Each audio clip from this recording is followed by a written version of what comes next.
ეს Ford-ი მეგობრებო არის ჩვენი ერთ-ერთი პირველი მომხმარებელი. იყო ჩვენთან 2019-ში, ჩვენ მაშინ ვიყავით ახალი გახსნილები.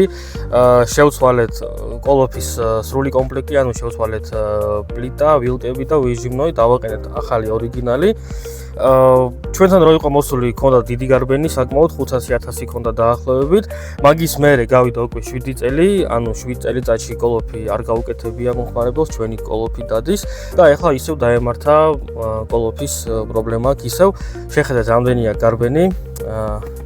მე პირადად Ford Focus-ზე ასეთი გარბენი არ მინახია, თითქმის 650-ია გავლილი მანქანას. ანუ ჩვენი სერვისის შემდეგ მანქანა გაიარა თითქმის 150,000 კილომეტრი და ნახოთ რა ჭირს კოლოფს და რა თქმა უნდა ჩვენ მაგასაც მოვაგვარებთ. ჩვენ მივეცეთ 1 წლიანი გარანტია, მაშინ მახსოვს ამ კოლოფზე, მაგრამ 7 წელი ატარა უპრობლემოდ, 150,000 გაიარა, რაც ძალიან კარგი შედეგია, საკმაოდ ბევრია.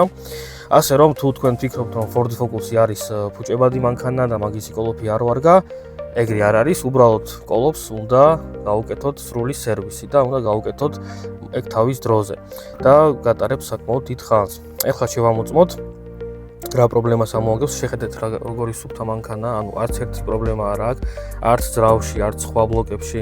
ანუ 650,000-ია გავლილი და არც ერთი შეცდომა არ აქვს ჯერჯერობით მთლიან მანქანაში. ხა კოლოფზეც მივა და ვნახოთ რა დაგვიწერს. იბატონო, კოლოფში გვიწერს ვილკებს, ვილკებია გაჭედილიო და ჩვენო დავშით კიდე მაგასაც ვნახავთ. დანარჩენი ბლოკები არის სუფთა. ანუ ეს კოლოფი იარა 150,000 კილომეტრი, 7 წელი იარა ჩვენი მომხმარებელი და ჩვენ დღეს მაგას ისევ დავშვით და სავარაუდოდ ისევ მომხმარებელი შეცვლის მთლიან კომპლექტს და ისევ გააგრძელებს ამ მანქანით სიარულს.